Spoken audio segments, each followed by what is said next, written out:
What's up, fight fans? Welcome to Sportskeeda MMA's daily news roundup for February 25th. Colby Covington recently found a way to kick Jon Jones while he was down, and he did so over Twitter.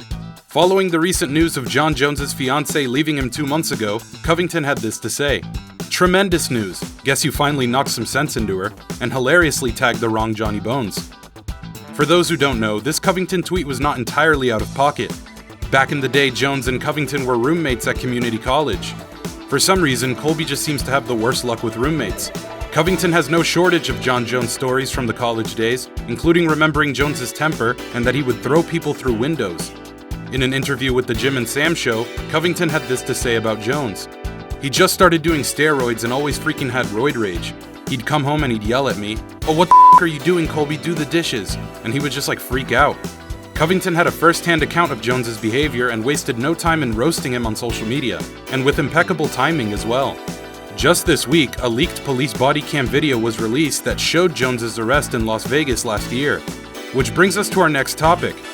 Jon Jones has now responded to the influx of criticism after the body cam video showed him drunkenly headbutting a police SUV like it was made of memory foam. Jones tweeted his dismay at the recent emergence of the clip. "LOL, I was hoping that video got lost in some files somewhere." But despite seemingly laughing off the video, he responded to this meme of a lounging ape with the caption, "To those who preyed on my downfall, congrats, you won."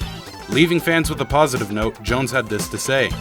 "No way, my guy, this story is far from over. I'm wise enough to know that we all go through seasons in life. I've had many great ones and several bad ones.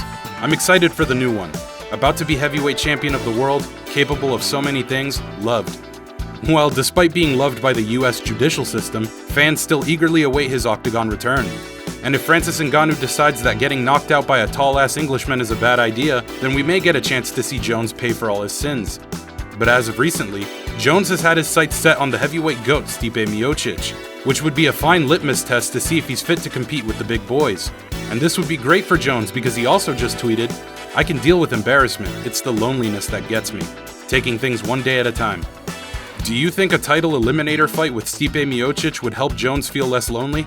Do you think Jones headbutting a police car could change the way he takes a punch from Ngannou? Darren Till has been making headlines recently over his budding friendship with Khamzat Chimaev. The two have been filmed training hard, talking shop, and even giving food to the homeless. Till's name is all over the place and has now been mentioned by the UFC middleweight champion Israel Adesanya, who recently compared Till to UFC middleweight legend Michael Bisping. In an interview with Sky Sports, Adesanya was asked if he had any plans on fighting in the UK, and naturally Till's name came up. The champ had this to say. "I've tried to set it up so many times, but your boy Darren Till hasn't really stepped up. He's fumbled the bag a few times, but I feel like it's not done. He's young. His stories remind me of Bisping in a way. Michael Bisping was a guy who people counted out. You don't count out the count. I counted him out. I never thought he would be champion, but look what happened. I feel Till is on the same path." Do you think Darren Till can refocus and put himself back into title contention? Training with Khamzat Chimaev definitely doesn't hurt his chances. Islam Makhachev recently weighed in on one of the most pressing questions surrounding his upcoming main event against Bobby Green this Saturday. Fans have been debating whether or not Islam deserves a title shot with a victory over Bobby Green, and Islam naturally had something to say about that. "It's going to be a 10-fight win streak. I really believe this is key for a title fight. And I think Oliveira is going to beat Justin Gaethje and 11 win streak versus 10 win streak. This is going to be a big fight for all MMA fans." Makhachev was then asked about how he felt he matched up with champion Charles Oliveira and had this to say.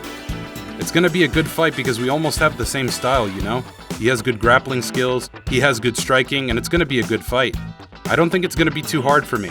I can take him down easy because I know he don't have good wrestling skills, but his grappling skills are high level, and we will see who is better there."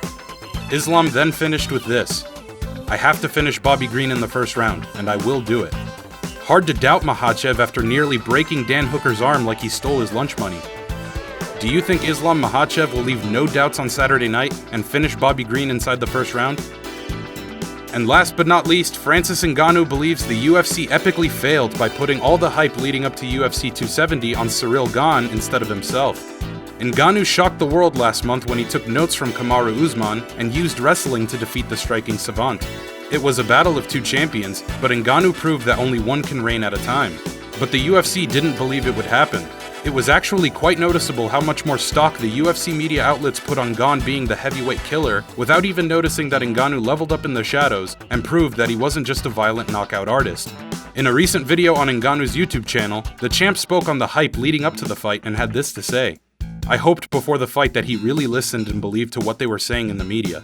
He did believe that everything they were saying in the media was true. He's fast, he's this, but remember, you don't usually get in the UFC on to fight for the title without fighting a wrestler. That's the rule. In this case, he seems like he was protected, that the UFC protected him, and that was just hyping his striking style. This is not a striking game, this is a fighting game, which includes everything. And boy did Ngannou prove that when he caught Gane's kick and slammed him down like he said something nasty about his wrestling coach. That about does it for Sportskeeda MMA's most exciting news from the MMA world. Here is one final question for you fight fans. When it's all said and done, do you think Francis Ngannou will still be a UFC fighter by the end of 2022? Was the UFC intentionally trying to snub Francis by promoting Gane? Leave your thoughts in the comments. Don't forget to subscribe and follow Sportskeeda MMA on all our social media platforms. I'm Alex, and as always, thanks for tuning in.